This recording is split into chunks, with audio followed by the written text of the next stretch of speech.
Chris wants to know the adjectives kung saan yun yung mga nagde-describe sa nouns or pronouns na tinatawag din nating modifiers. Paano masasabi na yung word na yun pala ay adjective? So, Chris, pag sinabi nating adjective, pwede mong tanongin sa sarili mo kung what kind. Halimbawa ay a large mug. Pwede mong tanongin sa sarili mo, what kind of mug? Large. Kaya itong large, sumasagot sa tanong na what kind, therefore, itong large ang ating adjective. May sinasabi tungkol dito sa noun na mug. What kind of mug? Pwede rin na which one? Which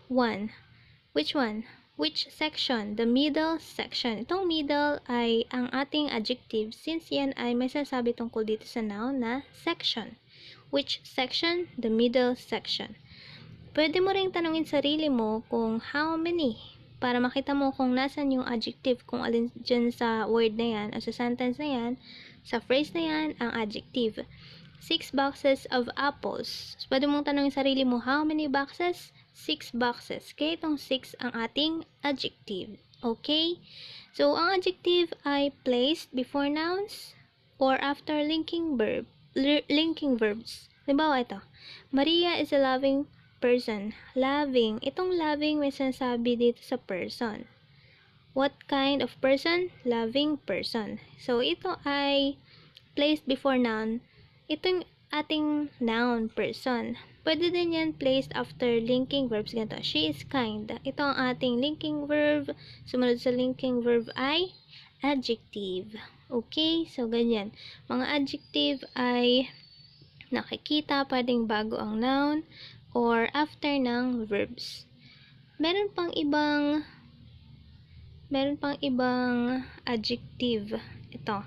Adjectives according to function. Pwede nating sabihin na nauuna yung adjective sa isang sentence. Katulad nito. True friends are not so hard to find. Itong true, may sasabi tungkol dito sa friends, 'di ba? So, nauuna yung true, 'di ba, bago yung noun na friends. So, ang tawag dyan ay attributive. Yung adjective ay nauuna, comes before a noun. Nauuna kaysa sa noun na dinidescribe. Kapag naman ganito, this meal is loaded with vitamins and minerals. Comes after linking verb. Kapag na uuna yung linking verb bago yung adjective, ang tawag naman dyan ay subjective complement o predicate adjective. Okay? So, kapag nauna yung adjective sa noun, ang tawag dyan ay attributive. Kapag naman na sumusunod sa linking verb yung adjective, ang tawag doon ay subjective complement or predicate adjective. Kapag naman ganito, Sharon made her painting more beautiful compared with those of her other friends. Ang ating adjective dyan ay ito. Beautiful, more beautiful. So, ito ay tawag dyan ay objective complement dahil nauna yung object. She made her painting. Ito ang ating transitive verb. Ito ang ating object, painting. Tapos sinundan ng adjective. So, lahat ng adjective na sumusunod pagkatapos ng object sa sentence, ang tawag dyan ay objective complement. Okay, dinidescribe niya itong painting. Nauna lang yung object kaysa dito sa ating adjective. Meron din tayong example para mas magets natin. Basta ang iisipin lang natin lagi na kapag nauuna yung adjective sa noun na dinidescribe ng adjective, ang tawag doon ay attributive. Kapag naman nauuna yung linking verb bago yung adjective, ang tawag doon ay subjective complement o predicate adjective. At kapag naman nauuna yung object bago yung adjective, ang tawag dyan ay objective complement. So, pwede tayong gumawa ng mga sentence kung saan nauuna ang adjective kaysa sa noun na dinidescribe natin na pwede natin gawing pwedeng subject, pwede ring dito sa predicate, pwede ring sa may object. So, sagutan natin itong exercise. Hanapin natin kung nasan dito yung ang adjective at kung anong function nila. Kung saan sila nakalagay, yun yung function nila. Halimbawa ay, 21 students failed the exam. So, itong 21, may sinasabi dito sa student. How many students? 21. Therefore, itong 21 ang ating adjective. At yung 21 na yan ay nauuna kesa dito sa ating noun na students. Therefore, yan ay attributive. Attributive ba yan? O distributive? Attributive, ang pamimilian ng attributive, subjective, o kaya naman ay objective. Attributive. So, yan ay attributive since yan ay nauuna kesa sa noun. Ito, the plants need more water. The plants need more water. Ang ating adjective dyan ay ito, more water. The plants need more water. Describe niya itong water. At yan ay nauuna kesa sa noun. Kaya ang tawag dyan ay attributive. Ito, Erica is witty. After siya ng linking verb, so yan ay tatawag natin subjective complement o predicate complement. Kasi yan ay adjective na dinidescribe itong ating subject. Kapag ganito naman, she is tired. So, yung tired ay may naunang linking verb bago yung tired. So, ito ay predicate complement o subjective complement na may sinasabi lang dito sa ating pronoun na subject. Kapag ganito naman, Adrian's reflexes are amazing. Ganun din. Ito, may linking verb. Lagi nating titingnan kapag may linking verb na una, tapos may sumunod na adjective. Ang function ng adjective doon ay predicate adjective o predicate adjective nga. Ito, the green tree is in my backyard. Green. Sinasabi dito sa tree. Green tree. So, nauna yung ating adjective, tapos sinundan ng noun, ang tawag dyan ay attributive. Kapag ganito naman, skinny dogs are not necessarily healthy. Itong skinny, may sinasabi dito sa dogs. Nauna yung skinny kaysa sa noun na dog. So, ito ay attributive. At meron pa tayo isa pang adjective. Itong healthy, may sinasabi dito sa dogs.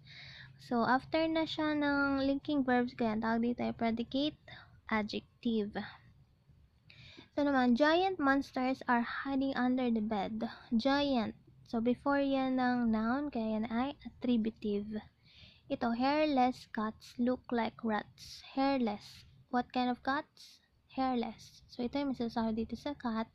At nauna itong adjective kasi dito sa ating noun, kaya yan ay attributive. I used to buy this kind of shirts. Asan dyan ang ating adjective? I used to buy this kind of shirts. Itong this, may sasabi dito sa kind. Ina-emphasize. So, yan din ay adjective na demonstrative adjective. Yan ay nasa attributive yung function niya. Tama, when the old man tripped over that wire, he dropped a whole bag of groceries. Old, may sasabi tungkol dito sa noun naman, kaya yan ay attributive.